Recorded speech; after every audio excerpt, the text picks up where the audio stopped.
कोल्हापूर जिल्ह्यातल्या कागल तालुक्यातल्या एका छोट्याशा खेड्यातून आलेलं हे व्यक्तिमत्व, जो UPSCचा निकालही मेंढराच्या पाठीमागे असताना त्याला कळतो, असा हा एकदम तळागाळातला आलेला आणि फार हालाकीच्या परिस्थितीतून पुढे शिकलेला असं हे व्यक्तिमत्व आपल्या बारामतीत आपल्या विनंतीवरून इथं आले. मी त्यांचं स्वागत करतो आणि त्यांना विनंती करतो की त्यांनी आपलं व्याख्यान चालू करावं.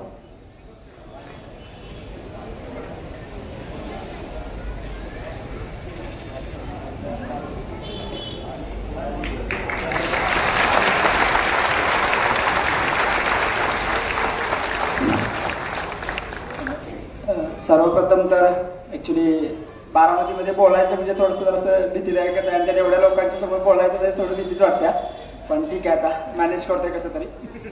सर्वात महत्त्वाचं म्हणजे अख्ख्या भारताचा आराध्य दैवत छत्रपती शिवाजी महाराज यांना वंदन करतो आणि शाहू फुले आंबेडकरांना वंदन करून माझे 2 शब्द तुमच्यासमोर मांडायचा प्रयत्न करतोय.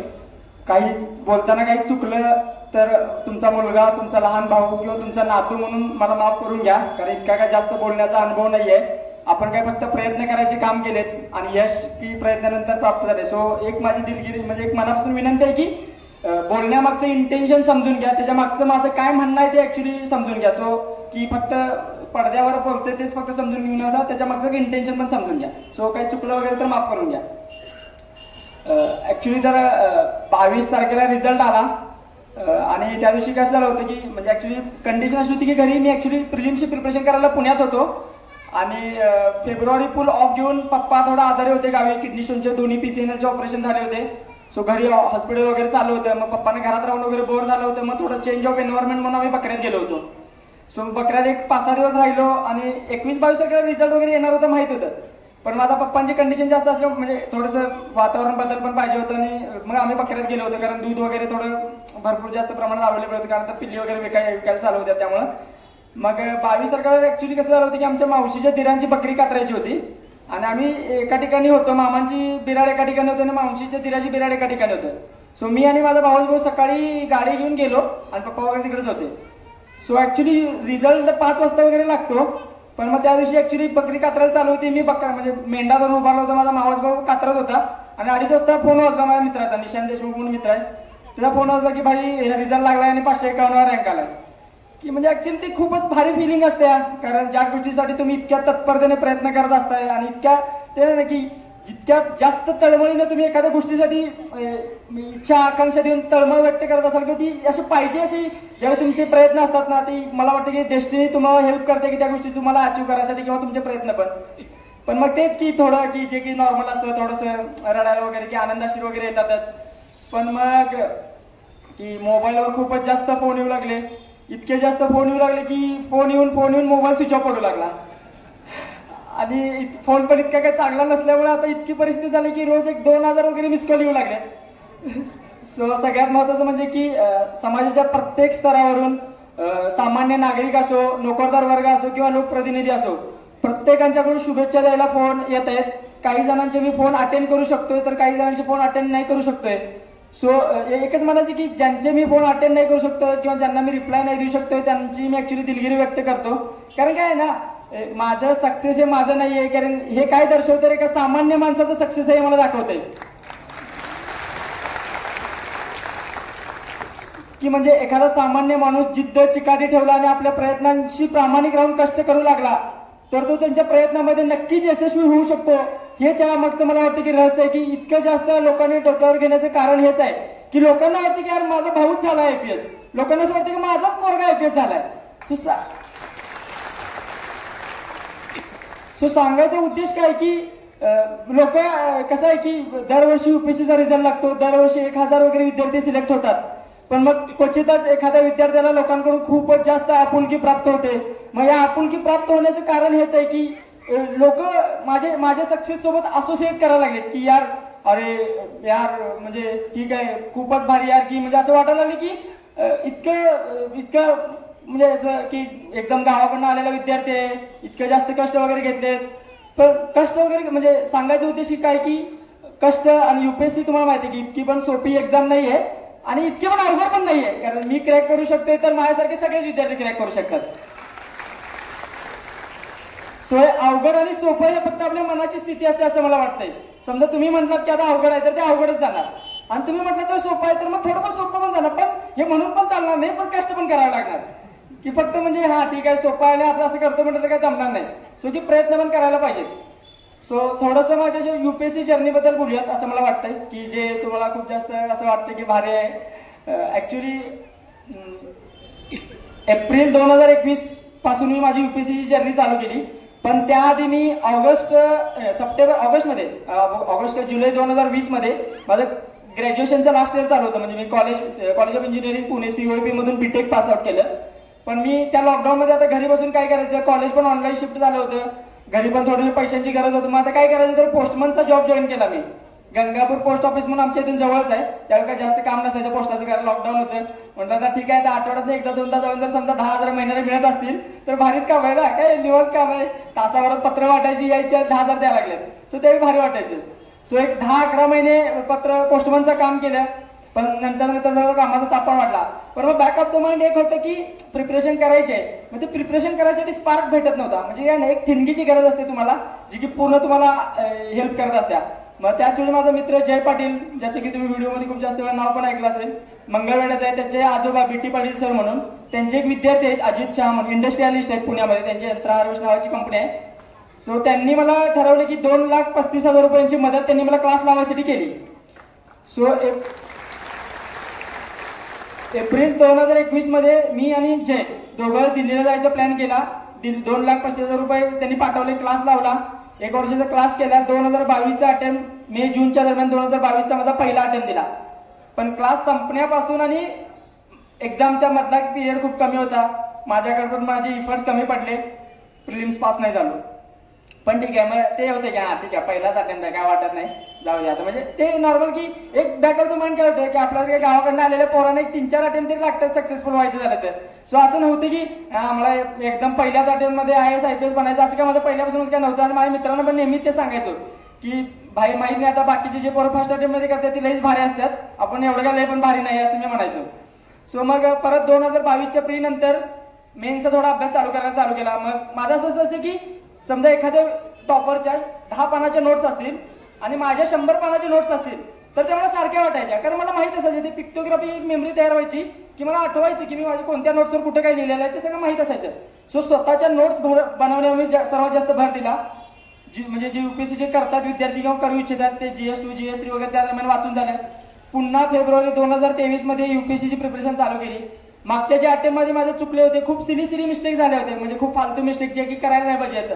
PYQ अनालिसिस जे करायला पाहिजे होते जे मी केलं नव्हतं 2022 मध्ये, ते 2023च्या अटेम्प्ट मध्ये केलं. पण मग त्यावेळी दिल्ली सोडली, कारण दिल्लीचा खर्च जास्त का परवडत नव्हता, महिन्याला 10-12 हजार वगैरे खर्च यायचा. आणि खूप चांगली गोष्ट म्हणजे दिल्लीतले जे ओनर होते आमच्या त्यांना आम्ही आंटी म्हणायचो, त्यांनी ऍक्च्युली आमचं रेंट होतं 6,000 रुपये. जय आणि बाकीचा माझा मित्र 6,000 द्यायचे, पण त्या माझ्याकडून 3,000 घ्यायचे, कारण मी त्यांना सांगितलं की अशी माझी परिस्थिती आहे. सो सांगायचा उद्देश काय की परिस्थिती काही असो, परिस्थिती जास्त भाऊ नाही केला पाहिजे. तुमचे प्रयत्न प्रामाणिक असले तर समाजातून मदतीचे हात तुम्हाला नक्कीच पुढे येतात.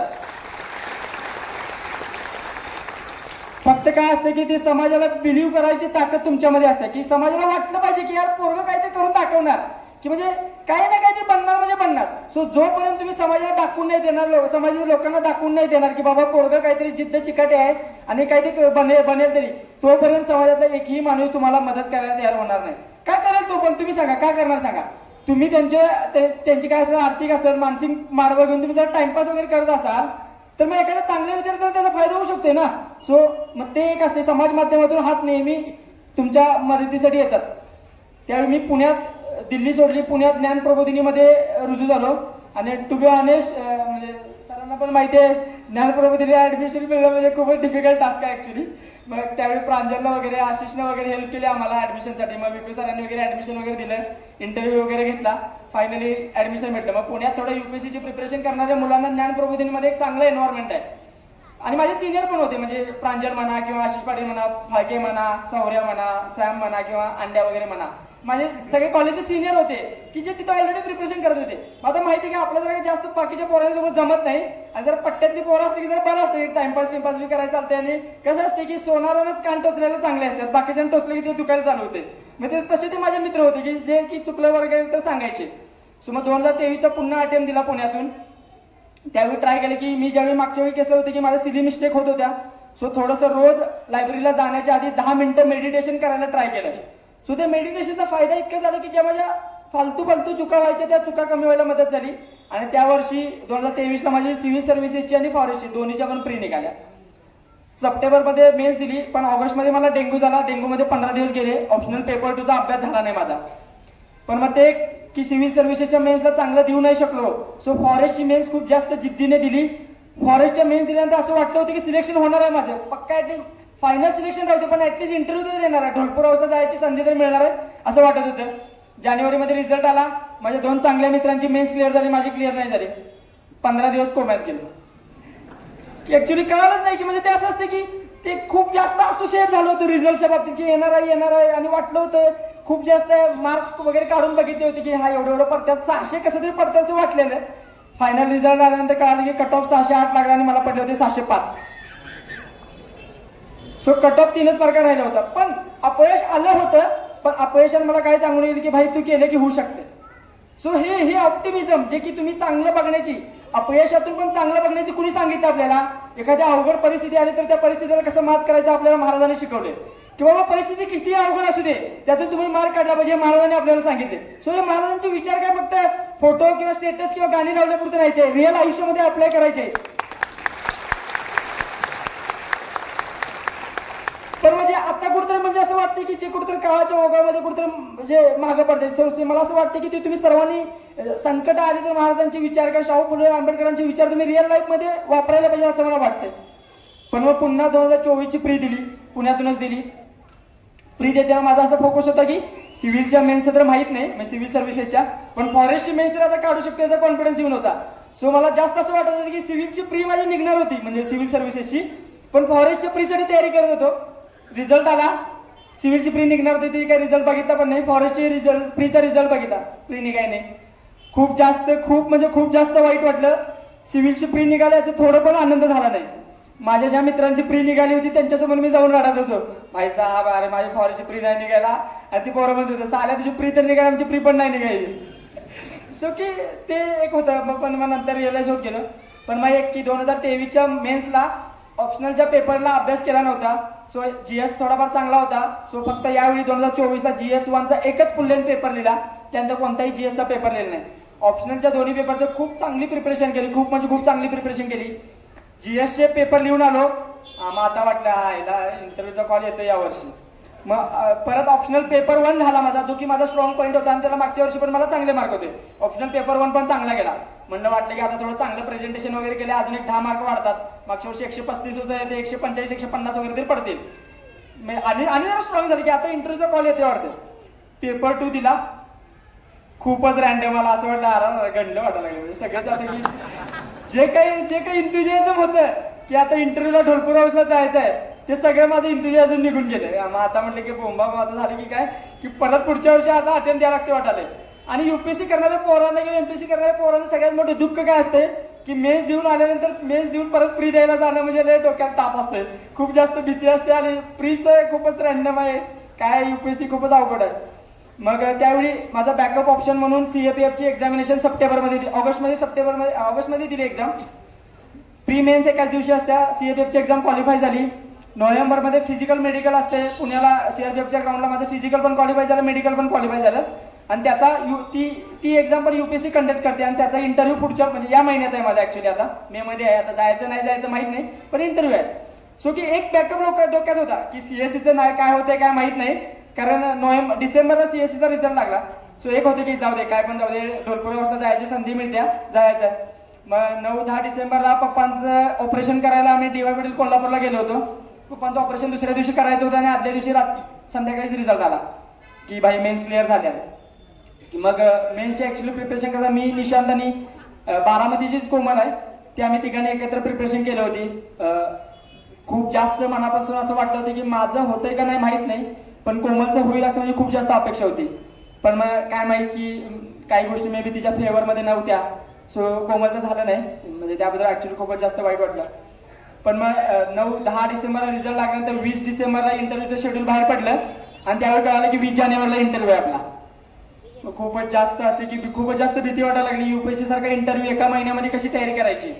पण मग हेच की कोमल आणि निशांत माझ्यासोबत होते, मग युनिक अकॅडमीचे प्रवीण चव्हाण सर होते. मग एक होते की आपण कसं असते की आपल्या गावाकडच्या पोरांना माहित नसते. आता मी ऍक्च्युली हे ब्लेझर वगैरे आता पहिल्यांदा गोष्टी घालायला चालू केल्या युपीएससीच्या इंटरव्ह्यू वगैरे जाताना. शिवाय वगैरे त्यावेळी शिवून घेतले ऍक्च्युली मी. खूप अनकम्फर्टेबल वगैरे फील होते. शूज वगैरे पण कधी घातले नव्हते, आपल्या नॉर्मल सँडलवरच असायचो. ते शूज घातले तेवढं शू बाईट वगैरे व्हायचं, थोडं सुरुवातीला टोचायला वगैरे चालू करायचं. मग ते प्रवीण चव्हाण सरांच्याकडे गेलो. मग त्यानंतर सरांनी सांगितलं की शेव करायची काय, ट्रिम करायचं, केस केवढी कट करायची, शूज कोणत्या प्रकारचे घ्यायचं, ब्लेझरचा कलर वगैरे कोणता घ्यायचा, मग पांढरा ड्रेस घालायची कोणता ड्रेस घालायचा. मी आपल्या गोष्टी की खूप खराब ड्रेसिंग सेन्स आहे माझा, मला ऍक्च्युली कळत नसायचं. कारण प्रिपरेशनच्या वेळी काय एक टी शर्ट आणि नाईट पॅन्ट झालं की संपला विषय, जायचं लायब्ररीला यायचं परत झोपायचं. सो त्यावेळी तेवढा सेन्सच नव्हता की कोणते ड्रेस. आणि एक काय की युपीएससीचं काय असायचं की बाकीच्या विद्यार्थ्यांना तुम्ही असं वेगळं नाही दिसलं पाहिजे की म्हणजे असं खूप जास्त असं भडक असा टाय वगैरे घातलाय, एकदम झँकी पेंकी ड्रेस वगैरे घालून इंटरव्ह्यूला गेलाय. सो असं काही अपेक्षा नसते. त्यांचा अपेक्षा काय की एक चांगला सिव्हिल सर्वंट बनताय तर एक डिसेंट युनिफॉर्म वगैरे म्हणजे डिसेंट तुमचं क्लॉथिंग वगैरे असायला पाहिजे. मग सरांनी वगैरे त्यावेळी सांगितलं, मग कपडे वगैरे घेतले, ब्लेझर वगैरे शिवून वगैरे घेतलं. 20 जानेवारीला माझा इंटरव्ह्यू होता. ऍक्च्युली त्या दिवशी आमचा बोर्ड आफ्टरनून सेशनमध्ये होता आणि 2 वाजता बोर्ड चालू व्हायचा होता, 2:30 वाजता बोर्ड चालू झाला. त्याचा फटका मला आता बघतोय 160 मार्क पडल्या. कारण इंटरव्ह्यू चालू होता. ऍक्च्युली इंटरव्ह्यूमध्ये गेला. सुरुवातीला चेअरमन सरांनी मला थोडंसं माझ्या म्हणजे पोस्टामध्ये जॉब केला होता, एबीपीएम म्हणून, असिस्टंट ब्रांच पोस्ट मास्टर म्हणून. मग ते एबीपीएमचा अर्थ सरांना माहित नव्हता. मग त्याबद्दल त्यांनी मला विचारलं. मग त्यांनी मला सांगितलं की तू जॉब सोडलास, मग जॉब सोडल्यानंतरचे आत्ताचे तुझे फायनान्सेस कसे मॅनेज करतो हे त्यांनी मला विचारलं. मग त्यावेळी मला जरा भारी वाटलं. माझं थोडं फायनान्शियल बॅकग्राऊंड वगैरे कन्सिडर केला, जरा मार्क वगैरे जरा जास्त पडतात वाटतं. जरा बॅक ऑफ द माइंडमध्ये जरा चाललं होतं गणित. आणि मग दुसऱ्या एका सरांनी एकदम फुल मला माझी घ्यायचीच ठरवलेली त्या सरांनी पूर्ण वगैरे. आता सरांना माहिती आहे की युपीएससीच्या इंटरव्ह्यूचे कसं आहे, ग्रिलिंग करायला एखादा मेंबर वगैरे चालू केले की फुल ग्रिलिंग करायला चालू करतात. मग त्यांनी मला ऍक्च्युली ती इंडिया भारत डिबेटवर पण क्वेश्चन विचारायला चालू केले. त्यानंतर पीओके बद्दलचे वगैरे पण क्वेश्चन विचारले. पण मग तेच की आपल्याला खूप जास्त एक्सपिरियन्स नाही, जे काही थोडंफार नॉलेज आहे की जे काही ऑलरेडी सर्व्हिसमध्ये आहेत सरांच्या सारखे, त्यांनी सांगितलेले कुठल्या तरी भाषणामधल्या त्याच्या पुढे नोट्स वगैरे काढून ठेवल्या किंवा बॅक ऑफ द माइंड मध्ये असलं की बाबा हे ऑफिशियल ओपिनियन आहे गव्हर्नमेंटचं. मग ते मी ओपिनियन सांगायला लागलो. खरं तर मला सांगा, माझ्यासारखं 25-30 वर्षाचं पोरगं 40 वर्ष अनुभव असणाऱ्या लोकांच्या समोर इंटरव्ह्यू द्यायला गेलो तर त्यांना माझी उत्तर एकदम फालतूच वाटणार ना. म्हणजे त्यांना असं वाटलं की काय ते बुकिश वगैरे उत्तर द्यायला लागले. पण बाहेर काय ऑप्शन पण नव्हता. मग ठीक आहे उत्तर वगैरे दिली. मग अजून एक बोर्ड मेंबर होते. ऍक्च्युली माझी युपीएससी डिटेल ऍप्लिकेशन फॉर्म भरताना हॉबी भरून घेते तुमची, म्हणजे तुमचं छंद काय आहे विचारत्या. सो मी छंद टाकताना शीप अँड गोट रेअरिंग, म्हणजे वडील आई वडील मेंढपाळ करतात त्यामुळे मी शीप अँड गोट रेअरिंग हाच माझा छंद टाकला होता. आणि याचा फायदा म्हणून मला ऍक्च्युअली इंटरव्ह्यूने म्हणजे एखाद्या बोर्ड मेंबरने मला क्वेश्चन विचारायला चालू केले. मग त्यांनी मला विचारलं की शेळी दूध किती देत्या. मग त्यांनी विचारलं की शेळीचे दूध वाढवायला काय करायला पाहिजे. मग त्यावेळी पण सांगितलं. मग त्यांनी असं म्हणलं की आजकाल डॉक्टर्स शेळीचे दूध इतकं जास्त काय रिकमेंड करू लागले. मग त्यांना सांगितलं की शेळी खूप जास्त मेडिसिनल प्लांटचा पाला वगैरे खातात आणि तो जास्त मेडिसिनल कंटेंट शेळीच्या दुधामध्ये उतरवतो. सो त्यामुळे डॉक्टर्स शेळीचे दूध रिकमेंड करू लागतात. सो त्यामुळे ऑलरेडी तो चेअरमन सरांचा तो क्वेश्चन माझ्या फायनान्शियल बॅकग्राऊंड बद्दलचा आणि हा क्वेश्चन मला वाटलं होतं की हा ठीक आहे बाबा, खूप जास्त खराब तरी मार्क येणार नाहीत. कारण इंटरव्ह्यू मध्ये पोरांना दिले तर 100 पण मार्क देतात आणि दिले तर 200 पण मार्क देतात. इव्हेंच्युअली मग या गोष्टीचा फायदा झाला. सांगायचा उद्देश इतकाच की काय 160 मार्क पडले, डिसेंट आहेत, थोडंसं ऍव्हरेज आहेत, पण ठीक आहे, काय हरकत नाही. अजून कमी आले असतील तर लिस्टमध्ये पण असलो नसतो. सो एक की काय म्हणजे तो हॉबी टाकण्यामागचा हेतू काय की बाकीचे कोण म्हणजे मी पहिलाच असं विद्यार्थी नाही की मेंढपाळाचा की आता युपीएससी इंटरव्ह्यू वगैरे जातोय. माझ्या आधी पण खूप जास्त मुलं गेली असतील, माहित नाही मला ऍक्च्युली कन्फर्म माहित. पण त्या मुलांना मला वाटलं की काय, मला वाटतं की थोडंफार कमीपणा वाटलं का काय माहित नाही की शीप अँड गोट रेअरिंग टाकायची किंवा नमूद करायचं काय कमीपणा वाटला असेल माहित नाही मला. पण मला काय कमीपणा वगैरे काय वाटलं नाही. ज्या व्यवसायामध्ये स्वतःचं पोट भरते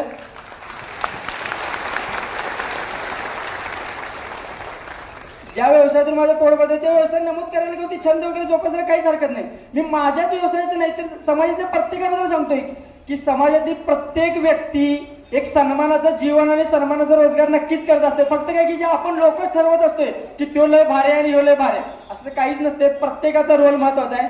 शेतकरी नसणार तर पोचणार कोण, कसं आहे ते सगळे महत्वाचे. कसं सफाई कर्मचारी एक दिवस आला नाही तर सगळ्या दुर्गंध सुटतोय. त्या गोष्टीची किंमत कधी कळते, ती व्यक्ती नसल्यावर कळते. सो व्यक्ती असल्यावर त्या व्यक्तीची किंमत जाणून घ्या असं मला वाटते. सो मग इंटरव्ह्यू वगैरे झाला. इंटरव्ह्यू वगैरे आल्यानंतर थोडं खूप जास्त परम्युटेशन कॉम्बिनेशन करू लागलो. पहिला इंटरव्ह्यूच्या ढोलपूर हाऊस मधून बाहेर पडल्यानंतर माझा जो मित्र निशांत देशमुख त्याला फोन केला, भाई असं झाले काय होते काय माहित नाही, थोडा गंडलाय वाटायला लागलाय. कारण बाकी सगळ्या बोर्ड मेंबरचं म्हणजे 4-5 पॅनेल असायचे सायमल्टेनियसली. बाकी सगळ्या पोरांचे 25-30 मिनिटं इंटरव्ह्यू चालायचे आणि आम्हाला 18-19 मिनिटाचं हाकलून दिलं. मग ते वाटायला लागलं की आता काय होणार आहे काय माहिती. तर मी त्याला म्हणाला अरे काय भाई अजून एक 4-5 मिनिटं बोलायला दिलं असं अजून एक 5-10 मार्क तरी चांगले मिळालं असं असं वाटायचं. पण मग तेच की माहिती नाही म्हणजे देवाचं तुमच्यासाठी काहीतरी प्लॅन्स बनवून ठेवलेले असतात. सो इव्हेंच्युअली चांगला रिझल्ट लागला आणि झालो. 551 रँक भेटला. खूपच भारी फिलिंग असते. ऍक्च्युली IPS भेटते असं वाटतंय म्हणजे मागचे 3-4 वर्षाचे ट्रेंड करता 600 पर्यंत IPS आलंय अलोकेशन, पण वाटतंय पण माहित नाही आता IPS किंवा IRS कस्टम पण भेटू शकते. सो सांगायचा यातून उद्देश इतकाच की मी करू शकतोय तर तुम्हीही करू शकताय. मला काय रावण्यासारखी 10 डोकी नाही आहेत किंवा 10 पाय नाहीत किंवा 10 हात नाहीयेत. मला एकच डोकं आहे, 2च हात 2च पाय आहेत. मीही सामान्य कुटुंबातूनच आलोय. आई वडील दोघंही माझ्या लहानपणापासून मेंढपाळाचा व्यवसाय करायचे, पण आमच्या शिक्षणाखातीर 6वी-7वीला बकरी मामांच्याकडे घातली आणि गावाकडे शिफ्ट झाले.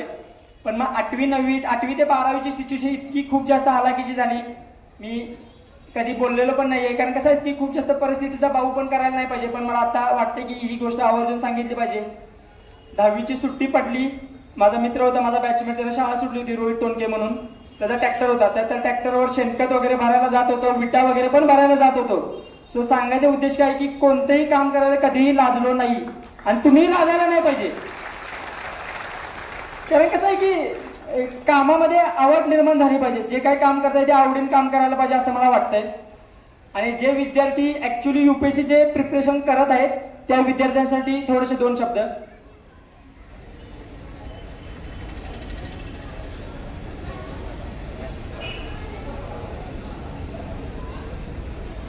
आता बरेच माझे मित्र आहेत जे माझ्यापेक्षा म्हणून खूप जास्त हुशार आहेत. माझा खूप जवळचा मित्र पण आहे. पण अशा वेळी काय होते की प्रीची जी थिन लाईन क्रॉस करणं ना खूप म्हणजे अनप्रेडिक्टेबल आहे. काही जणांचे होते, काही जणांना तो नॅक भेटतो, काही जणांना नॅक भेटत नाही. सो काही असे मित्र आहेत की ज्यांचं कॅलिबर असतं तरी पण प्री क्रॅक होत नसत्या. सो तर त्या विद्यार्थ्यांनी काय त्यांना सांगेन की इतकंच की प्रयत्न करत राहा. पण असे काही विद्यार्थी असतात म्हणजे कसं असतं की प्री क्रॅक न होणं म्हणजे काय कट ऑफ 90 आहे आणि तुम्हाला पडतात 85-87. सो काय म्हणायचं काय कंटिन्युअसली तेवढे मार्क पडते म्हणायचं काय उद्देश की तुम्ही खूप क्लोज आहात. म्हणजे थोड्याफार गोष्टी त्या दिवशी तुमच्या फेवरमध्ये नाहीये पण मग तुम्ही प्रयत्न करू शकतात. अजून एखादा दुसरा अटेम्प्ट देऊ शकताय ज्यांचं क्लोज आहेत मार्क. पण असे काही नग आहेत की ते 3-4 वर्ष प्रिपरेशन करतात किंवा 5-6 वर्ष प्रिपरेशन करतात. कट ऑफ असतं 80, यांना पडतात 50-40 आणि पोरांना वाटतं याला करतोय वाटतं मग 5-6 वर्ष प्रिपरेशन करायला चालू करतात. मग असं फालतूपणा बंद करायला पाहिजे ना. म्हणजे टू बी ऑनेस्ट मी थोडा रफ बोलतोय पण मला असंच आहे की काय असं ते तोंडावर रोखोक बोलायचं, माघार असं गोडपीठ बोलणं आपल्याला काही जमत नसते की म्हणजे तोंडावर गोड बोलतो आणि मागं वगैरे असलं काय आपल्याला जमत नाही. सो त्या पोरांना मला सांगायचं उद्देश काय 3-4-5 अटेम्प्ट दिल्यानंतर स्वतःची पात्रता समजते. ऍक्च्युली काय झालंय की यावेळी पात्रता शब्द वापरायचो नाही, त्याच्यावेळी लायकी हा शब्द वापरायचो.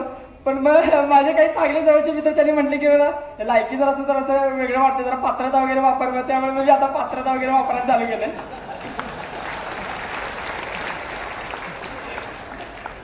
सो मग त्या मुलांना सांगायचा उद्देश आहे की तुम्हाला तुमची स्वतःची पात्रता समजते. तुम्ही UPSC क्रॅक करू शकताय की नाही हे तुम्हाला कळतंय. जर वाटतंय करू शकत नाही तर MPSCला शिफ्ट व्हा किंवा बाकीच्या करिअर ऑपॉर्च्युनिटीज एक्सप्लोर करायला चालू करा. सांगायचा उद्देश इतकाच की काय माझं हे UPSCतलं यश हे खूप संकुचित प्रवृत्तीचे यश आहे. कारण एक ढाचा आहे, त्या ढाच्यामधला मी प्रयत्न केला आणि त्या ढाच्यामध्ये यशस्वी झालो. आयुष्यामध्ये करण्यासारखे खूप जास्त मार्ग आहेत. एकच नाही कसं आहे की खाईन तर तुपाशी नाही तर उपाशी असलं केली की मग उपाशीच मारायची पाळी द्या. मग असलं काय करू नका की म्हणजे काय की मान्य आहे की प्रयत्न काय करायचे की आयुष्यात 30, 40, 50 वर्ष झाल्यानंतर असं रिग्रेट नाही वाटलं पाहिजे की ज्या आईला प्रयत्न केले असते बरं झालं असतं थोडाफार सक्सेस झाला असतो. सो असं रिग्रेट नाही वाटलं पाहिजे. सो हे जे बॅक ऑफ द माइंड असायचं की प्रयत्न करण्यामागचं कारण हेच असायचं की अजून एखादा अटेम्प्ट दिला असता तर मित्र आहे झाला मी पण आहे मी तुझं वाटतंय मग असं थोडंसं वाटायला नाही वाटलं पाहिजे. हे एक बॅक ऑफ द माइंड असायचं. सो हे लक्षात ठेवा. सो जे पोरं कंटिन्युअसली प्रीमध्ये फेल होतात त्या मुलांना एवढंच सांगायचं की बाकीचे ऑप्शन एक्सप्लोर करायला चालू करा. म्हणजे तुम्हाला वाटेल आता सिलेक्ट झाला म्हणजे शहाणा आलाय वाटतं. पण खरं सांगतो सत्य परिस्थिती सांगतो पहिल्या दुसऱ्या अटेम्प्ट मध्ये IAS बनायचं जे झील होतं की नाही आता IASच बनायचंय. तिसऱ्या अटेम्प्ट मध्ये असं वाटलं की भाई जॉब पाहिजे आता आणि काही पण उद्या लिस्ट मध्ये नाव येते बाकी पुढचं पुढे बघायला. सो त्या मुलांना मला खरंच खूप प्रामाणिकपणे सांगतोय खूप तळतळी सांगतोय. आई वडील खूप जास्त अपेक्षा देऊन किंवा भाऊ देऊन तुम्हाला पैसे पुरवत असते महिन्याला. सो त्याची कुठं जाणीव ठेवा. कसं आहे की आणि 100% खरं सांगतो की जमते नाही जमते कळते विद्यार्थ्याला. सो ते बघा आणि त्यानुसार तुम्ही करिअरचे बाकीचे ऑप्शन एक्सप्लोर करायला चालू करा. आणि जे विद्यार्थी माझे सक्सेस बघून या समुद्रात डुबकी वगैरे मारायला आता थोडे इच्छुक आहेत त्या मुलांसाठी म्हणजे ज्यांचं ऑलरेडी आता ग्रॅज्युएशन वगैरे चालू आहे त्या विद्यार्थ्यांसाठी की UPSC किंवा MPSC करायचं आहे त्यामुळे तुमचं करिअर अजिबात खराब करून घेऊ नका. एखाद्या चांगल्या नामांकित कॉलेजला ऍडमिशन घ्या. त्या ऍडमिशन मधून ग्रॅज्युएशन कंप्लीट करा. मी आज यशस्वी होण्यामागचं कारण माझं graduation college of engineering COEP सारख्या एका नामांकित कॉलेजमधून झालंय. लोकांना काय की सक्सेस दिसतंय सक्सेस मागची स्टोरी दिसत नाही की भाई पोरग COEP मधनं शिकले. आता तुम्हाला मी माहिती आहे की UPSC मधनं सक्सेस मिळवणं अवघड आहेच पण COEP मध्ये ऍडमिशन मिळवणं तेवढंच अवघड आहे. सो की काय की एखाद्या चांगल्या म्हणजे की गव्हर्नमेंट मेडिकल कॉलेजला घ्या फार्मसी कॉलेजला घ्या कुठून पण करा. म्हणजे आर्ट्स कॉमर्स करायचं तर JNU DU सारख्या चांगल्या नामांकित युनिव्हर्सिटी मधून करा. की आपल्या गावाकडे थोडंसं आर्ट्स कॉमर्स जास्त की नाहीये पण DU ला JNU ला वगैरे बघा आर्ट्स कॉमर्स करणं म्हणजे एकदम टॉपची प्रायोरिटी आहे. सो की तुम्हाला करायचं ग्रॅज्युएशन तर इतक्या भारी युनिव्हर्सिटी मधून करा की म्हटलं पाहिजे की याला पोरं DU मधून पास झाले. ते आमचं पण फक्त असं वाटतंय आता आम्ही ग्रॅज्युएशन COEP मधून केलंय जे DU मधून JNU मधून पासआउट झाले त्यांना मला का DU मधून पासआउट झाले म्हणजे बघण्याचा एक दृष्टिकोन वेगळाच असतोय. सो जो दृष्टिकोन तुम्ही कमावा लागतो तो आपोआप मिळत नाही तो कमावा लागतो. जे IIT मधून पासआउट झाले त्या पोरांना मग आम्हाला वाटतंय IIT मधून पासआउट झाले. सो ते खरं काय नाही ते आहे ऍक्च्युली तो ऑरा आहे IITचा गव्हर्नमेंट मेडिकल कॉलेजचा तो त्यांनी ते कमावलंय. ते असंच भेटलेलं नाहीये त्यांच्या मागचे कष्ट पण आहे. सो ग्रॅज्युएशन खूप चांगल्या नामांकित कॉलेजमधून करा. मी प्रिपरेशन ग्रॅज्युएशनच्या म्हणजे त्यावेळी माझं इंग्लिश इतकं खराब म्हणजे इतकं काय चांगलं नव्हतं. थोडं आपल्या गावाकडे माहिती आहे ना इंग्लिश की ठीक आहे जरा जमत असते जरा जमत नसते. मग इंग्लिशची ती भीती घालवण्यासाठी म्हणजे जे प्रिपरेशन करायची इच्छुक आहे त्या विद्यार्थ्यांसाठी सांगतोय ग्रॅज्युएशन मध्ये. सो 3rd इयर मध्ये माझं म्हणजे थोडं कसं टेक्निकल इंग्लिश चांगलं होतं पण जे ह्युमॅनिटीज वाले इंग्लिश जे लिहावं लागत होतं पेपरमध्ये इतकं काय चांगलं नव्हतं. सो मग डेलिब्रेट प्रॅक्टिस करायला चालू केली. NCERT जे की UPSC करणाऱ्या विद्यार्थ्यांसाठी खूप बेसिक समजलं जातं आणि ते बेसिक पण आहे. कसं NCERT ऍक्च्युली 9वी-10वीच्या पोरांसाठी बनवलेले आहेत 12वीच्या पण UPSCची पोरगी इतकी आडाणी असते की त्यांना समजत नाही त्यामुळे ते परत NCERT वाचायला लागतात. सो आम्ही काही हुशार नसते असं मला म्हणायचा उद्देश आहे. मग तेच 12वीचे NCERT परत वाचायला लागतात. मग पोरांनी मग 3rd इयरला वगैरे NCERT वाचायला चालू केले. मग त्यावेळी इंग्लिश मध्ये एवढं काही भारी नव्हतं. सो इंग्लिश मधल्या अवघड शब्दांचे अर्थ मराठीमध्ये त्या पुस्तकांमध्ये लिहू लागलो. मग 3rd इयर लावून गेलं. मग माझे जे मित्र होते ते म्हणू लागले की म्हणजे सध्या परिस्थिती काय की मराठी ॲज अ मेन्सला मीडियम घेऊन किंवा मराठी ॲज अ इंटरव्ह्यूला घेऊन सिलेक्शनचा रेशो कमी आहे as compare to English. So असं डिसाईड केलं की इंग्लिशमधनं आता पेपर देऊया. सो जी पुस्तकं मी ऑलरेडी वाचलं होती मेरियम वेबस्टर नावाची डिक्शनरी डाउनलोड केली मोबाईलमध्ये आणि इंग्लिशमधल्या अवघड शब्दांचे अर्थ इंग्लिशमध्ये लिहू लागलो की मी एक व्होकॅब्युलरी डेव्हलप होत गेली. रोज इंग्लिशचा इंडियन एक्सप्रेस नावाचा न्यूजपेपर वाचायला चालू केला. मग स्वतःच एक व्ह्यू पॉईंट वगैरे बनायला तयार झाली. सो मग एक स्टेज असं आली त्या स्टेजला असं वाटू लागले की ऍक्च्युली UPSC मध्ये मराठी मधून पण पेपर एक द्यायचा असतोय का आम्हाला पेपर असतोय. तिथं अशी सिच्युएशन अशी आली की आम्हाला आता सस्टेनेबल डेव्हलपमेंट मराठीमध्ये काय म्हणत्या आता क्लायमेट चेंज मराठीमध्ये काय म्हणजे असं सिच्युएशन आली. सांगायचा उद्देश काय की म्हणजे थोडंफार ग्रॅज्युएशन पण इंग्लिश मधूनच झालं. मग त्यावेळी मग मी माझ्या जे ऑलरेडी मराठीमधून ज्यांनी ग्रॅज्युएशन वगैरे केलं MA वगैरे केलं त्या मुलांना मी फोन लावले भाई याला काय म्हणायचं असते. मग ते थोडे कीवर्ड्स वगैरे जमा करून घेतले कारण मराठीमध्ये essay लिहायचं होतं नाही अवघड टास्क व्हायचं. आणि खरं सांगतो 75 मार्क मिळवणं पण पोरांना अवघड जातात मराठीमध्ये. माझ्या एका मित्राला 76 मार्क पडले मराठीमध्ये, आणि मराठी क्वालिफाय झाला नाही तर तुम्ही तिथे किती पण मार्क मिळा, तुमचा पेपरच चेक होईल. सो सांगायचं काय की प्रत्येक विषयाचं महत्व आहे. मी हेच करीन तेच करीन एवढंच करीन तेवढंच करीन चालत नाही. हे करायला लागते, पर्यायच नाही. तू करणार नाहीस तर बाकीचे कोणतं करणार, सिलेक्ट होणार, पुढे जाणार. आता तू ठरव करायचं की नाही करायचं. सो मग ते की ग्रॅज्युएशनच्या मुलांनी काय थोडंसं जे NCERT वगैरे चालू करा. माझा रँक 551 आहे, माझा खूप खाली रँक आहे. UPSC मध्ये AIR ऑल इंडिया रँक 1 ते 10 मध्ये जी मुलं असतात त्यांची टॉपरची स्ट्रॅटेजी बघायला चालू करा. मी काय शिका माझ्याकडे अशी काही जादूची छडी नाहीये जी की मी 12मधल्या पोरांना देणार आणि आता UPSC मध्ये 12मध्ये पोरं सिलेक्ट होणार. एकच जादूची छडी आहे, हार्डवर्क हार्डवर्क हार्डवर्क. बाकी आपल्याकडे काहीच मंत्र नाहीये जो की मी तुम्हाला देईन. आता इथं येण्यामागचं कारण इतकंच की आज एकटा यशस्वी होतोय, उद्या 12मधली 100 पोरं UPSCच्या लिस्टमध्ये लागतील. सो ग्रॅज्युएशनच्या मुलांनी त्या गोष्टीचं घेतलं पाहिजे. आणि मी दिल्लीला क्लास केला. क्लास करण्यामागचं कारण माझं हेच होतं की 2-3 वर्ष प्रिपरेशन केल्यानंतर परत रिग्रेट नाही झाला पाहिजे. आईला क्लास केला असता बरं झालं असतं, तर असं बरं भारी वाटलं असतं. सो की कसं आहे की माणूस आयुष्यामध्ये पैसा उभा करू शकतो. माझी परिस्थिती अजून पण खराब आहे. मला काय आता काय पेमेंट वगैरे चालू आहे नाही, म्हणायचा उद्देश काय की अजून जॉईनिंग वगैरे लांब आहे. अजून पण परिस्थिती जशी रिझल्टच्या आधी होती तशीच परिस्थिती आहे. असं काही जास्त रिझल्ट लागला काय श्रीमंत झाला असं काही नाहीये. सो सांगायचे उद्देश काय की मी करू शकतोय तर तुम्हीही करू शकताय. सो क्लास लावण्यामागचं कारण एवढंच होतं की रिग्रेट नाही वाटलं पाहिजे. माणूस आयुष्यामध्ये पैसा उभा करू शकतो, पण एकदा ती 1-2 वर्ष निघून गेले तर आयुष्यात ती 1 वर्ष नाही आणू शकत. मार्क करून घ्या, खरं सांगतोय खूप जास्त रिग्रेट होतोय वेळ निघून गेल्यानंतर. सो ते माझं म्हणणं होतं की मी क्लास लावून टाकला. आणि क्लास लावून का टाकला, मला 2,35,000 रुपये अजित शहाने मला मदत केली होती म्हणून क्लास लावला. समजा मला कोण मदत करायला तयारच झालं असतं तर मी क्लासच लावला नसता. सिंपल होतं, माझा फंडा सिंपल होता. पैसे जमा झाले क्लास लावायचे, नाही जमा झाले सेल्फ प्रिपरेशन करायचं. मग आता ज्यांच्या घरची फायनान्शियल कंडिशन चांगली आहे त्यांनी मला असं वाटतं की क्लास लावायला काय हरकत नाहीये. ठीक आहे, आता बाकीचं मी होतं सांगणार नाही, थोडं कॉपीराईट इश्यूमुळे मला सोडकं देतील तसं बोलणार नाही मी आता ऍक्च्युली ऑन स्क्रीनवर. ठीक आहे, मी बाकीच्या जे पोरं येतात त्यांना सांगेल ऍक्च्युली तसं टेलिग्रामवर काय काय चालतंय ते.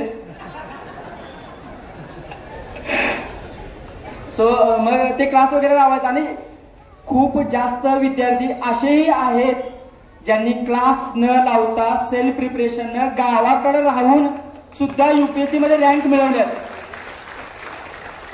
मग घरात सांगायचं नाही नाही मला UPSC ची प्रिपरेशन करायची आहे. हा मग ठीक आहे कर की. नाही मला पुण्याला जायचं आहे. हा पुण्याला जायला पाहिजे असं काही नाहीये. सांगायचे उद्देश काय की खूप जास्त पुण्यामध्ये लोंढेच्या लोंढे विद्यार्थ्यांचे येऊ लागलेत आणि त्यांना कळतच नाही की परत कधी जायचं.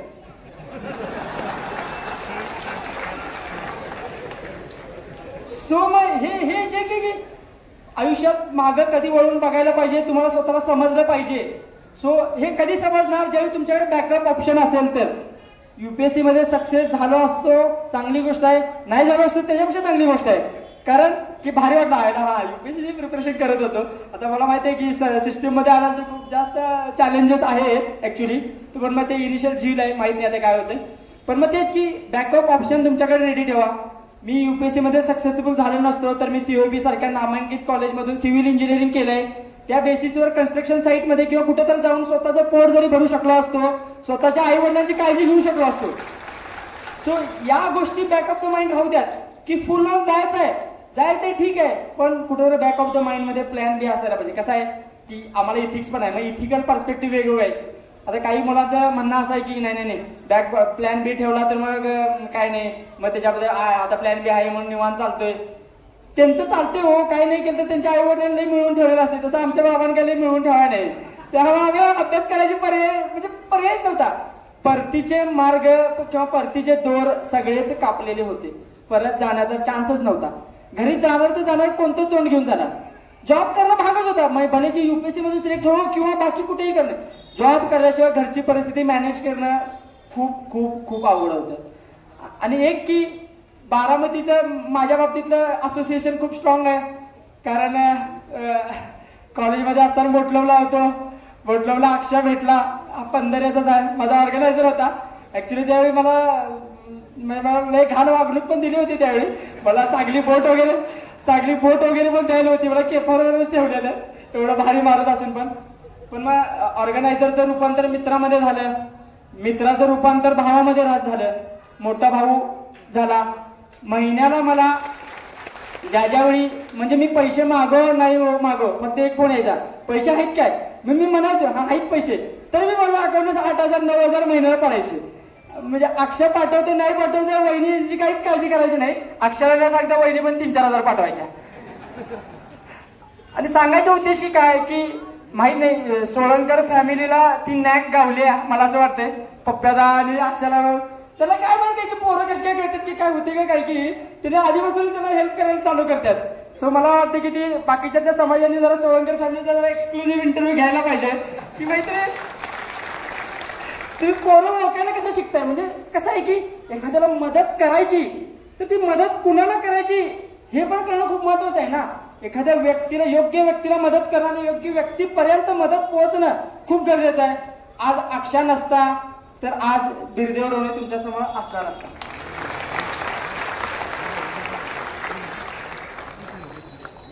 या यशामा कसं आहे, मी फक्त पडद्यावरचा कलाकार आहे. पडद्यामागचे भरपूर जास्त कलाकार आहेत जे की आता तुमच्या समोर दिसत नाहीये. ज्याच्यामध्ये माझा मोठा भाऊ, ऍक्च्युली त्याला PSI बनायचं होतं, पण मग घरची परिस्थिती खूपच हालाकीची होती. देवचंद कॉलेज म्हणून निप्पाणीला आमचं एक कॉलेज आहे, कॉलेजला ऍडमिशन घेतलं, NCC मध्ये ऍडमिशन घेतलं. घरून जास्त पैसे मिळायचे नाहीत म्हणून कॉलेज संपल्यानंतर रात्री हॉटेलमध्ये जाऊन वेटरचा जॉब केला. कॉलेजला सेकंड इयरला असता आर्मीमध्ये भरती झाला. सो काय की कुणाची तरी स्वप्न पूर्ण होण्यासाठी कुणातरी स्वतःची स्वप्न सॅक्रिफाईस करावी लागतात. सो ती स्वप्न माझ्या दादाने सॅक्रिफाईस केलं. पण मला असं वाटतंय की आता दादाची 17-18 वर्ष सर्व्हिस झाल्यानंतर माझी इच्छा आहे की दादाने पुन्हा PSIची तयारी करायला पाहिजे असं मला वाटतं ऍक्च्युली. आणि मला त्याला PSI झालेलं बघायचं आहे ऍक्च्युली की मग तेच खूप भारी वाटेल. मी IPS आहे, दादा PSI आहे. आणि आता जे UPSC प्रिपरेशन करत आहेत, जे करू इच्छितात ग्रॅज्युएशन मध्ये आहेत त्यांना, आणि जे आता 12वी पर्यंत विद्यार्थी आहेत किंवा 8वी 9वी 10वी 12वीचे विद्यार्थी म्हणा, त्यांना मला सांगायचा उद्देश इतकाच की जे समोर वाढून ठेवलंय तेवढंच खायचा प्रयत्न करा. कसं आहे की एकदम खायला गेलं की पचत नाही. सो 8वी पासून ठरवू नकोस की मला UPSCच करायचं आहे, मग झालं सगळं वाटोळं घेऊन गेले. मग ते UPSCच्या मागे लागते, 10वीला पण चांगलं पडत नाही, 12वीला पण काय पडत नाही, कुठं वेगळीकडे भरकटते. सो असं काय करू नका. जे समोर वाढून ठेवलंय ते खायचा प्रयत्न करा. तुमच्या शिक्षकांना जे सांगतात, कसं आहे की आयुष्यात 2च व्यक्ती आहेत, एक तुमचे आई वडील आणि दुसरी शिक्षक, जे की तुमचं चांगलं चिंतत असतात. सो त्यांनी जे सांगितलंय प्रामाणिकपणे फॉलो करा. आणि मला वाटत नाही असा कोणीही विद्यार्थी असेल तो सांगेल मी शिक्षकांनी सांगितलं फॉलो केलं आणि अपयशी झालं.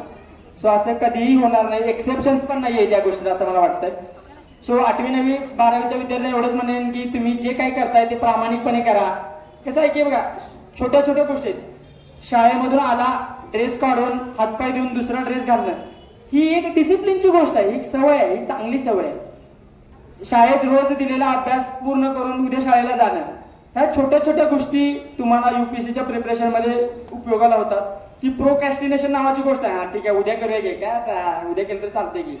सो हे असं नाही पाहिजे. म्हणजे सांगायचे उद्देश की मी कधीही 15 किंवा 16 तास अभ्यास केलेला नाहीये. म्हणजे की खूप जास्त टॉपर्स पोरं काय करतात की यश मिळालं काय माहिती असं हवा जात्यावर डोक्यात आणि स्टेजवर येऊन सांगायला चालू करतात, नाही मी 20-20 तास 16-16 तास अभ्यास केला.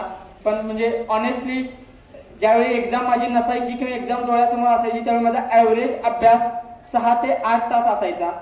आणि ज्यावेळी एक्झाम म्हणजे GSचा माझा पेपर झाला आणि ऑप्शनलचे पेपर झाले त्या दरम्यान माझा मात्र अभ्यास 10 ते 11 तास झाला. तो सांगायचा उद्देश काय की रोज थोडं अभ्यास केला तर नक्कीच मोठं समुद्र बनायला काय हरकत नाहीये. ते थेंबे थेंबे तळेच साचत जाते. आणि आपण काय करतो एकदम मोठं काहीतरी घ्याय बघतोय आणि मग ते गावत नाही हातात. सो मग तसं करून छोटे छोटे पावलं उचला, छोट्या मार्गाने किंवा छोटे पावलं टाकत पुढे जावा. आणि 2 गोष्टी पालकांसाठी ऍक्च्युली खूप डिफिकल्ट आहे पालकांना सांगायचं म्हणजे, कारण आता कसं झालंय मला म्हणायचं होतं पालकांची इच्छा काय मला PSI IPS BPS व्हायचं होतं. आता ठीक आहे मी बनायला ठीक आहे माफ पोरग्याला तर बनवून दाखवणारच. अरे बाबा आता त्याला काय बनायचं त्याचा विचार तरी करा आधी. की म्हणजे सांगायचं काय की तुमच्या इच्छा अपेक्षा मुलांवर लादू नकोसा प्लीज. कारण कसं आहे की ते कळी असते त्या कळीवर जास्त दबाव टाकला की ते पाकळ्या पडायला चालू होत्यात. सो बहराच्या काळामध्ये त्याला काय व्हायचं आहे किंवा त्याला कोणत्या स्ट्रीममध्ये जायचं आहे त्या स्ट्रीममध्ये जायला सांगा. त्या स्ट्रीममध्ये जाण्याला तुम्ही एक मित्राची भूमिका घ्या त्यांना तुम्ही मदत करा. सो तुमच्या इच्छा अपेक्षा त्यांना लादू नका. आणि जे की सांगतोय म्हणजे आपल्याला असं वाटायचं की प्रिपरेशनच्या फेजमध्ये आपल्याला असं वाटतं की तंबाखू किंवा चुना ही खूप इम्पॉर्टंट व्यसनं आहेत. पण मी असं म्हणेन की ही थोडी पारंपरिक व्यसनं आहेत. आणि इंस्टा फेसबुक व्हॉट्सअप ही आधुनिक व्यसनं आहेत की जे की लोकांना असं राहवतच नाही की आता ते खाल्ल्याशिवाय रोज ते रील बघितल्याशिवाय कसं भारीच वाटत नाही. कसं ते माणूस असल्याचा फीलच येत नाही. पण UPSCच्या या जर्नीमध्ये ज्यावेळी माझी प्री असायची किंवा ज्यावेळी माझी मेन्स असायची माझं व्हॉट्सअप इंस्टा फेसबुक सगळं अनइन्स्टॉल असायचं. सो सोशल मीडियापासून थोडा वेळ तुम्हाला डिटॅच राहणं गरजेचं आहे. मान्य आहे मी खूप अवघड सल्ला देतोय पण ट्राय करून बघा. 8 दिवस व्हॉट्सअप आणि फेसबुक वापरायचं नाही. राहू शकताय का ट्राय करून सांगा. माझा नंबर तुम्ही कुणाकडून घ्या आणि मला सांगा सर 8 दिवस व्हॉट्सअप वापरायला नाही बघा. मी खरंच तुम्हाला खूप अभिनंदन करेन कारण खूप डिफिकल्ट टास्क आहे. जरी वाटत असेल की खूप सोपी गोष्ट आहे खरंच सोपी गोष्ट नाहीये. तर ही तुम्ही अंमलात आणायला पाहिजे. आणि पोरांनी जर असं मोबाईल वगैरे वापरायला कमी करायला पाहिजे. कसं आहे हे इंटरनेट किंवा टेक्नॉलॉजी ही डबल एज्ड स्वॉर्ड आहे. 2 धारी तलवार आहे. जी कसं आहे की कापत्या पण आणि शत्रूंना मारायसाठी पण उपयोगी पडत्या. म्हणजे आता ती आजकाल असं व्हायला लागले की स्वतःलाच कापा लागले असं वाटायला लागले. सो त्या गोष्टीकडे थोडंसं लक्ष द्यायला पाहिजे असं मला वाटतंय. बाकी सांगायचा उद्देश इतकाच की आता टाइम पण भरपूर झाला ऍक्च्युली आणि खूप जास्त माहित नाही आता मला ऍक्च्युली मी अक्षय मला म्हणायचं अरे खूप जास्त लोक येणार मला काय एवढी काय कुठे जास्त मला वाटत काय एवढी काय काय आपण काय भारी माणूस नाहीये कुठे आपल्याला ऐकाय येणार आणि आपण गेले भारी काय बोलत नाही. तुम्ही ऑनेस्ट की असं काय आपल्याला ते नाहीये आपल्याकडे एकदम प्रोफेशनल एकदम आणि ते कसं असते ते भारीवाला आपल्याकडे नाहीये. मे बी थोडं वर्ष सर्व्हिस केल्यानंतर त्या गोष्टी येतील किंवा ट्रेनिंग मध्ये एकदम मार वगैरे बसायला लागलं की मग कळेल कसं बोलायचं वगैरे. पण मग सध्या तर सिच्युएशन हीच आहे. मला इथं बोलण्याची संधी दिली ऍक्च्युली आणि खूप जास्त बारामतीला ऍक्च्युली यायचं खूप जास्त दिवसापासून प्लॅनिंग होतं. अक्षयच्या घरी वगैरे यायचं होतं पण मग तेच की काही ना काही कारणास्तव ते पुढे ढकलत जायचं. माहित नव्हतं देवानं माझ्यासाठी हा प्लॅन ऍक्च्युली ठेवला होता की ऍक्च्युली चांगला अधिकारी बनवूनच बारामती यायचं होतं. ऍक्च्युली माझं हे भाग्य होतं आणि बारामतीमध्ये आल्यानंतर बघितलं ऍक्च्युली खूपच भारी डेव्हलप केलेलं आहे आणि खूपच आहे. पण ते काय की सिटी कसं असते फिजिकल इन्फ्रास्ट्रक्चर भारी नसते लोक भारी असतात. सो सांगायचे उद्देश काय की आज एकटा यशस्वी होतोय उद्या किंवा पुढच्या वर्षी बारामतीमधील ज्यावेळी 100 विद्यार्थी सिलेक्ट होतील त्यावेळी मला बारामतीकरांना विनंती करायची की त्यांचा सत्कार करायला मला बोलवावं असं मला वाटतं. सो काय असते की म्हणजे एक की प्रशासनामध्ये जाण्यामागचा माझा हेतू एकच होता की कसं असतंय म्हणजे एक माझा किस्सा पण सांगतो तुम्हाला. सर आहे तिथं ऍक्च्युली पण म्हणजे ऑनेस्टली जे सत्य घडलंय ते सांगणार अजिबात खोटं सांगणार नाही. 10 मार्चला माझा मोबाईल म्हणजे लायब्ररीवरून मी ज्ञानप्रबोधिनीवरून 11 वाजता रूमकडे जात होतो आणि माझ्या मैत्रिणीशी काय बोलत होतो डाव्याकडे फोन लावला तिने फोन कट केला. फोन का कट केला मग हातात घेतला मागून 3 लोकांनी माझा मोबाईल चोरून घेऊन गेले. सो 10 मार्चला माझा मोबाईल चोरीला गेला. तिथून पळत पोलीस स्टेशनमध्ये गेलो. ऍक्च्युली तिथं पोलीस नव्हते कारण ते राऊंडला जस्ट म्हणजे मी जायला म्हणजे ते राऊंडला निघून गेले. 2 मिनिटं गाठीभेट झाली असते तर त्याच पोलिसांनी त्यांची केली असती. पण मग तिथून मग मी दुसऱ्या एका पोलीस स्टेशनला गेलो. मग त्या दिवशी मग त्यांनी सांगितलं की हा असं पोर्टल आहे त्या पोर्टलमध्ये तुम्ही कंप्लेंट लॉन्च करा. पण मग त्यानंतर मग ठीक आहे म्हणजे आता त्याने थोडं केलं मग कंप्लेंट वगैरे झालं. पण दुसऱ्या दिवशी माझ्या एका मित्राचे पप्पा मुंबईला सिनियर PI आहे त्यांनी सांगितले की तुझा मोबाईल काय चोरीला झालेला नाही हिसकावून घेऊन गेले तो हिनियस क्राईम आहे उद्या पोलीस स्टेशनमध्ये परत जा आणि त्यांना सांग की FIR वगैरे लॉन्च करा. पण मग दुसऱ्या दिवशी म्हणजे पहिल्या दिवशी मला काही दाद भेटली नाही ऑनेस्टली. पण दुसऱ्या दिवशी जेव्हा मी पोलीस स्टेशनमध्ये गेले त्यावेळी सविस्तर माझी FIR वगैरे लॉन्च करून घेतली. IMEI नंबर वगैरे ट्रॅकिंगला टाकला आता कसं आहे की सिस्टीम मध्ये IMEI ट्रॅकिंगला टाकणं इथपर्यंतच प्रशासनाचं काम आहे. तो ट्रॅक होतोय कारण ते कसं आहे की मोबाईल पण ऍक्टिव्हेट झाला पाहिजे ना. सो त्यामध्ये मला वाटतं की प्रशासनाची काही चूक नाही असं मला वाटतंय. सो प्रशासनामध्ये येण्यामागचा माझा हेतू एकच होता. सामान्य माणसाची काय अपेक्षा असते हो, की समजा एखाद्या प्रशासकीय कार्यालयामध्ये गेल्यानंतर काय असते की 2 ऐकून घेणारे कान हवे असतात सामान्य माणसाला, की बाबा मी गेलोय तर मला काय म्हणायचं तर ऐकून तर घ्या. म्हणजे की भले ठीक आहे म्हणजे प्रॉब्लेम सॉल्व्ह होतो नाही होतो त्यात म्हणजे बाकीच्यांचं म्हणजे भरपूर गोष्टी आहेत, पण ऍटली मला काय म्हणायचं ते ऐकून तर घ्या. सामान्य लोकांना काय असते का ऐकून घेताना लय भारी वाटतं. आता ते काय प्रॉब्लेम सॉल्व्ह हो नाही हो माहित नाही, पण ऐकून घेतो माझं मला तर त्यावेळेला लय भारी वाटत असते. सो म्हणजे प्रशासनामध्ये जाण्यामागचं हेच की तुमच्या सर्वांचे आशीर्वाद माझ्या पाठीशी राहू देत. प्रशासनामध्ये गेल्यानंतर लोकांप्रती संवेदनशील राहून लोकांप्रती काम करायची संधी मिळो. लोकांच्या ज्या काही अडीअडचणी असेल ते ऐकून घेण्याची माझ्या कानामध्ये देवाने मला क्षमता देऊ.